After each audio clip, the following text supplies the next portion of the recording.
After finishing up my review for Tower of Guns, I sat back in my chair and wondered how long it would take for another company to create a similarly themed shooter.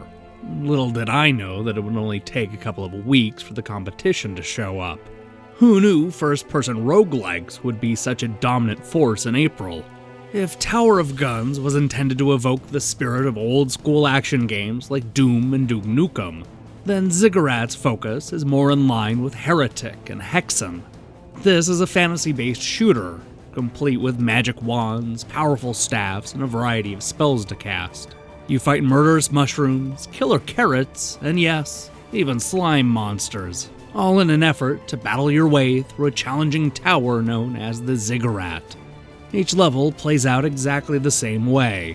You'll be asked to explore a series of randomly assembled rooms in search of a portal key, which is then used to summon a boss.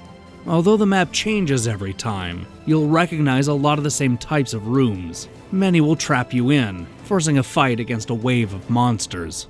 There are also treasure and challenge rooms, which will test the player's ability to jump on small objects and avoid difficult obstacles.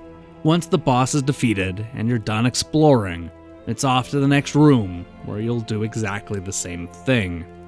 As our hero travels deeper into the Ziggurat, they will discover new weapons and battle increasingly difficult creatures. Killing monsters will drop experience points, which can be used to alter combat in exciting ways.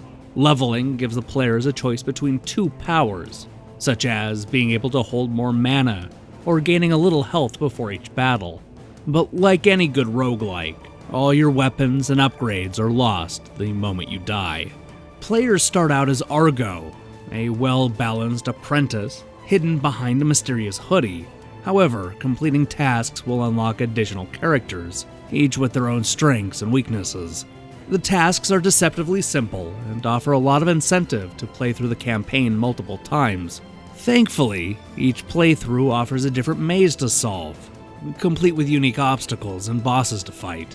Although the stages may be random, that doesn't prevent Ziggurat from becoming incredibly repetitive. Many of the rooms look the same, and ultimately devolve into arena battles. Some rooms add an extra handicap on top of the usual challenge. You'll often run into rooms that will slow you down or make attacks less powerful. This sounds cool, but it isn't enough to keep the rooms compelling. It certainly doesn't help that every floor plays out exactly the same way, with only the maze changing. While similar to Tower of Guns, there are a few things I prefer about Ziggurat. I like the way the game allows me to switch between 4 weapons on the fly. I was immediately intrigued by the game's fantasy setting and monsters. And best of all, the first-person shooting is a lot more accessible in Ziggurat. On the other hand, I prefer the wide variety of themed stages found in Tower of Guns. The game could go from bright and neon to dark and moody in the blink of an eye, while Ziggurat kept the same general aesthetic throughout. And while it's fun to swap between different weapons, I had a better time jumping high up into the air like a superhero. If Tower of Guns and Ziggurat could somehow merge their best elements into a single first-person roguelike, we could be looking at a real Game of the Year contender. But alas, Ziggurat probably won't be up for any awards at the end of the year. But it is a solid action game with a fun fantasy theme and a lot of cool monsters to take down. Milestone Studios gets the first-person shooting right, and even outdoes the competition in a few important ways. Unfortunately, it won't take long for the repetition to set in, and the action to turn into a chore. There are a lot of intriguing ideas in Ziggurat I would like to see explored in a more ambitious adventure game.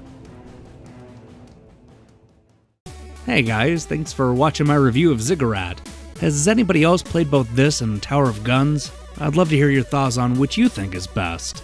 Obviously, I think Tower of Guns has the edge, but it's not a runaway victory by any means.